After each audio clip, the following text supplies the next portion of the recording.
1981 সালের 2 জুন পিতা রাষ্ট্রপতি জিয়াউর রহমানের হত্যার পর শেষকৃত্যে শিশু তারেক। তখনও জানতেন না ৪৫ বছর পর সময় বদলে যাবে এভাবে। আপনাদের সামনে আমি বলতে চাই, I have a plan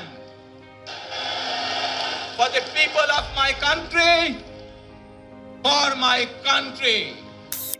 Tarique Rahman হতে যাচ্ছেন দেশের 11তম প্রধানমন্ত্রী।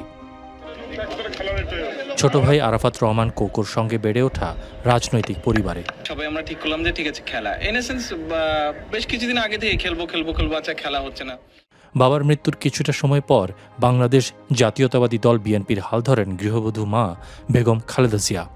স্বৈরশাসনের বিরুদ্ধে আপোষহীন নেতৃত্ব দিয়ে বিএনপিকে ক্ষমতায় আনেন 1991 সালে। 90-এর দশকে তারেক রাজনীতিতে কিছুটা সক্রিয় হলেও 2001 সালে যখন বিএনপি আবার ক্ষমতায় আসে তখন তিনি দলের প্রভাবশালী নেতা হিসেবে আত্মপ্রকাশ করেন, পান সিনিয়র ভাইস চেয়ারম্যানের দায়িত্ব। 2007 সালের রাজনৈতিক পট পরিবর্তনের সময় দুর্নীতির একাধিক মামলায় গ্রেপ্তার হন। উচ্চ আদালতে জামিন পেয়ে 2008 সালের সেপ্টেম্বরে চিকিৎসার জন্য যুক্তরাজ্য যান। এরপর দীর্ঘ 17 বছর সেখানে থেকেই দলের কর্মকাণ্ডে যুক্ত থাকেন তারেক।